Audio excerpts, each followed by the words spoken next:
Hello guys! So dito na naman tayo. I-share ko lang sa inyo kung paano mag-deactivate ng Facebook account. So hindi na natin papatagalin pa. Let's go! So pumunta na tayo sa Facebook. Tapos dito sa tatlong guhit sa taas. Tignan natin yan. Tapos hanapin lang natin yung settings.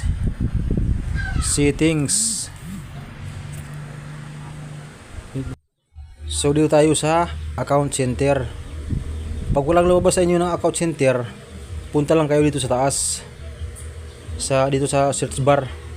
Search nyo lang account center. Tapos pag lumabas na, click lang natin yan, account center. Tapos pupunta tayo sa personal detail. Pindutin lang natin yan. Yan. Tapos susunod, scroll lang natin, pataas dito sa account ownership and control. Pipindutin na natin yan. Click lang natin. So dito may nakalagay na deactivate or deletion. So pipili natin yung deactivate. Pipili natin yan. Click lang natin yan. Tapos susunod, pipili natin yung profile natin. Yan. So may nakalabas dyan, deactivate account. Yung isa, delete account. So pipiliin ko lang yung deactivate account. Depende sa inyo kung anong gusto nyo. Pagkatapos nyan, pindutin lang yung continue. Tapos i-insert natin yung password.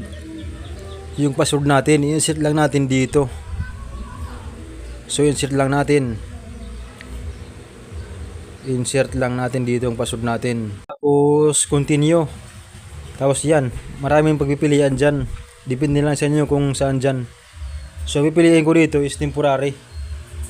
Temporary lang. Pilitin natin yung taas. This is temporary. Depende sa inyo kung anong gusto nyo. So scroll natin pataas. Scroll, continue lang. So dito may nakalagay na automatically reactivate in 7 days. So 7 days siya ma-reactivate. Kasi temporary lang ginawa ko. So pinutin natin yung continue. Tapos scroll pataas. Tapos meron tayong makikitang deactivate my account. So pag pinindot natin yung deactivate account, ma-reactivate na siya. Pero pagdating ng 7 days, ma-reactivate naman. Kasi 7 days lang siya eh. Naka-temporary reactivate lang. So ganun lang po. Maraming salamat.